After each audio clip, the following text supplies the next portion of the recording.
RMS value को discuss किया था। आरएमएस वैल्यू क्या होती है? सबसे पहले हमने प्रीवियस आरएमएस वैल्यू को डिस्कस किया कि हमारे पास आरएमएस है क्या, फिर उसके बाद साइनोसाइडल करंट, ये सारी चीजें जो है वो हम डिस्कस करते हैं। आरएमएस वैल्यू हमारे पास नाम से ही जाहिर है कि सबसे पहले रूट मीन स्क्वायर, तीन चीजें हैं डिफरेंट। मगर मैंने इसके लिए ये कहा था कि आप इसको उल्टा सॉल्व करोगे। सबसे पहले स्क्वायर लोगे, फिर उसके बाद उसका मीन लोगे और लास्ट में उसका रूट फाइंड करोगे। अब एक साइनोसाइडल वेव जो है वो हमने बना दी थी यहाँ पर। अब उस साइनोसाइडल वेव के लिए क्या था कि वी नॉट ये मैक्सिमम, ठीक है, और ये minus V naught minimum side पे, जो लोअर साइड पे मैक्सिमम था। अब यहाँ पर हमने डिफरेंट वैल्यूज दी। अगर टाइम के लिहाज से बनाऊं तो ये t/2, t/4, ये 0, 3t/4, ठीक है।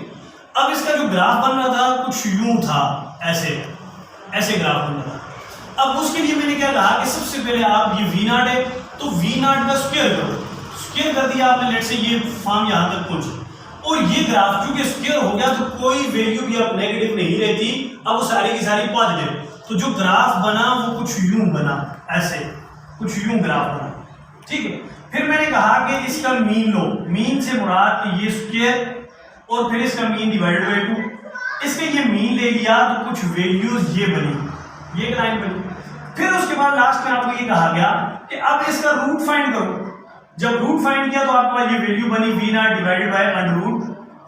तो वो जो फॉर्म थी वो कुछ यूं थी। और ये जो पोर्शन आ रहा था, ये पोर्शन, ये मैंने आपको ये बता दिया कि ये पोर्शन वो पोर्शन है कि जो alternating current at a time circuit के अंदर रहता है। इस अमाउंट का एसी जो है वो हर टाइम पे सर्किट में रहेगा। ये आरएमएस वैल्यू है। अच्छा, फिर इसी से रिलेटेड हमारे पास जो है वो साथ RMS value of sinusoidal current है कि हमने वो रूट मीन स्क्वायर्ड वैल्यू पहले तो हमने ये बनाई कि इसके लिए जी हमारे पास ये थी v0 v स्क्वायर मैक्सिमम जो है वो कब मैक्सिमम मिनिमम, या फिर मैंने ये कहा कि ये v0 जो है वो हमारे पास Vrms के इक्वल होगा, या v जो है वो हमारे पास इसकी जो वोल्टेज है वो इक्वल होगी RMS के। सिंपल वोल्टेज जो है या RMS वोल्टेज जो है वो दोनों आपस में इक्वल होंगी। उसके लिए फिर मैंने थीटा आपको बता दिया कि ये 45 डिग्री होगा, तो तब क्योंकि साइनोसाइडल फंक्शन है और साइन 45 पे हमें वही वैल्यू देता है जो रूट मीन स्क्वायर की वैल्यू हमें मिलती है। तो ये सारे का सारा प्रोसेस वोल्टेज के लिए था। इससे प्रीवियस लेक्चर के अंदर भी हमने वोल्टेज के लिए कुछ फॉर्म्स पढ़ी, उसके लिए साइनोसाइडल वेव बनाई। ये सारी फॉर्म्स हमने प्रीवियस लेक्चर में डिस्कस की। ये पहले वेव और फिर रूट मीन स्क्वायर वैल्यू, और फिर मैंने उधर एक बात आपको ये बताई थी। क्या बात बताई थी कि हम ये ही सेम प्रोसेस सारे का सारा करंट के लिए भी कर सकते हैं। मैं जनरल फॉर्म जो है जल्दी जल्दी आपको यहाँ पर बता के इस टोटल कहानी को समझा रहा था। वो फॉर्म क्या है हमारे पास? वो फॉर्म कुछ यूं है। मैंने ये कहा कि ये Vrms इक्वल होती है v0 डिवाइडेड बाय √2 के। ऐसी है। ये कैसे आई मैंने आपको ये सारी कहानी बता दी। इसी तरह Irms मेरे पास इक्वल होता है I0 डिवाइडेड बाय √2 के। ऐसी है, क्योंकि अल्टरनेटिंग करंट के लिए भी हमारे पास ये फॉर्म है और वोल्टेज के लिए ये फॉर्म है। अब फिर जब मैंने V के लिए कहानी ये लिखी थी कि V which is equals to V0 sin of omega t, ऐसी है। और फिर यहां पर जो फॉर्म बनी थी वो ये थी, जो इसका angle V0 sin of 2 divided by t into t है।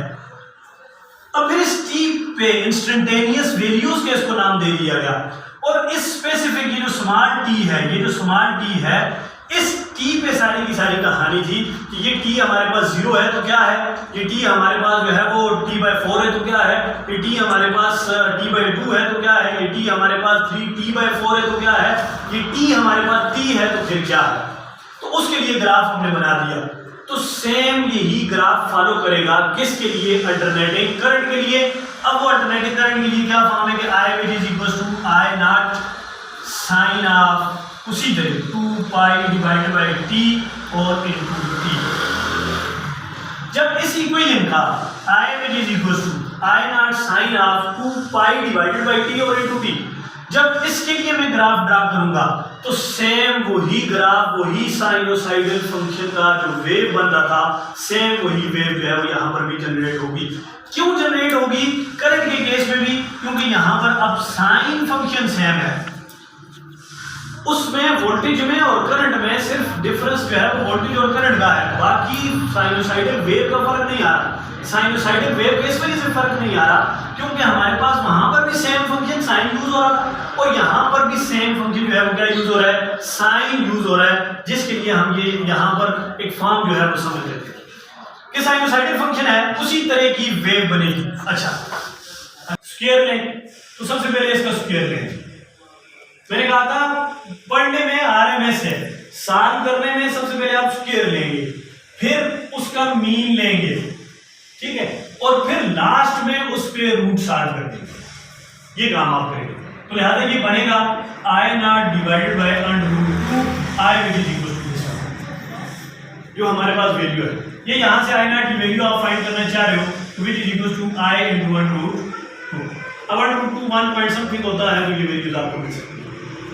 अब यहां पर सेम जब ग्राफ बनाओगे सेम वैल्यूज आप उठाओगे, उसी तरह जब ग्राफ बनेगा तो पैटर्न वही होगा, ये 0, ये आई नॉट मैक्सिमम, ये लो साइड पे मैक्सिमम माइनस आई नॉट, ये प्लस आई नॉट।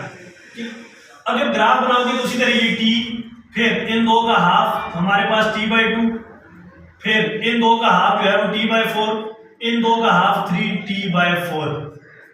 जब इस इक्वेशन में लाके इक्वेशन में यहां पे लिख देता हूं I which is equal to I naught sine of 2 pi divided by T और इनटू टी। जब यहां पर पुट करोगे टी इंस्टेंटेनियस वैल्यूज 1 बाय 1, ये टी जो है वो बार बार चेंज करोगे कि कभी ये 0 है, कभी ये t/4 है, कभी ये t/2 है, कभी ये 3t/4 है, कभी ये t है। जब ये तमाम वैल्यूज यहां पर पुट करोगे तो ग्राफ कुछ उसी तरह सेम पैटर्न को फॉलो करेगा, ये ग्राफ, ठीक है।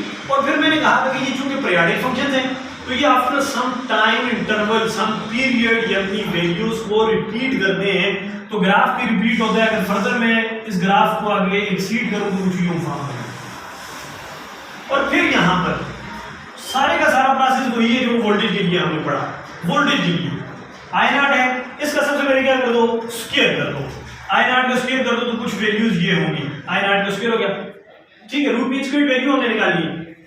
तो ग्राफ पे जो में करंट पे स्क्वायर आ गया, अब कोई भी ऐसी वैल्यू नहीं लाई करेगी जो नेगेटिव हो, तमाम की तमाम वैल्यूज अब पॉजिटिव हो जाएगी, ग्राफ भी सारे का सारा अपवर्ड बनेगा, डाउनवर्ड कोई ग्राफ नहीं आएगा मैक्सिमम, ठीक है। फिर जब हमने क्या कहा कि इसका मीन फाइंड करो, अब मीन फाइंड करना है क्योंकि रूट मीन स्क्वायर वैल्यू है, मीन फाइंड करो, मीन क्या है नॉट स्क्वायर डिवाइडेड बाय 2, तो जो वैल्यू आपके पास आती है वो कुछ यूं है, एक लाइन मैंने मीन के लिए लगाया। इसी तरह जब उस पर रूट डालते हो, जब रूट डाल के सॉल्व करोगे तो लास्ट में जो रिजल्टेंट आपको मिलेगा, जो लास्ट में वैल्यू मिलेगी वो स्टूडेंट्स कुछ यूं होगी। और फिर हम इसके लिए भी सेम वही जनरलाइज्ड फॉर्म लेते हैं कि हमारे पास ये जो पोर्शन है ये हमारे पास मैक्सिमम है, पीक वैल्यू है, जो हमने पीक वैल्यू पढ़ी, हमने पीक वैल्यू भी पढ़ी, हमने एवरेज वैल्यू भी पढ़ी, हमने पीक टू पीक वैल्यू भी पढ़ी। Peak value, maximum value, maximum point जहां तक वो ग्राफ जा सकता है, ये वो मैक्सिमम पॉइंट है जहां तक ग्राफ जा सकता है, ये वो मैक्सिमम आई नॉट है या वी नॉट है।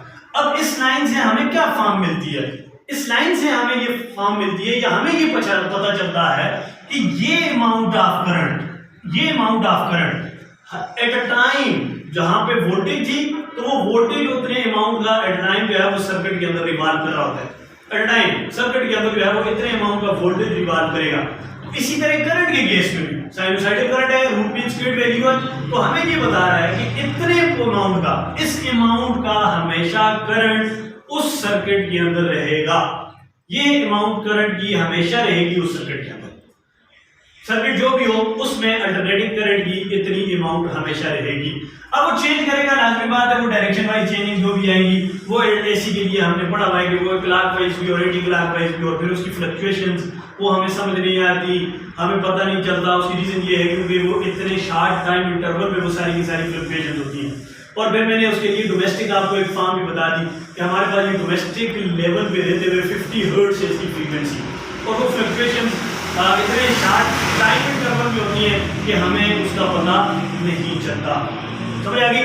तो ये जो है वो रूट मीन स्क्वेयर्ड वैल्यू के लिहाज से कुछ फॉर्म थी, कुछ ग्राफ था साइनोसॉइडल करंट का। जैसे हमने वोल्टेज के लिए बनाया, इसी तरह जो है वो हमने करंट के लिए भी आज जो है वो ये बना दिया। यही इसका ग्राफ है।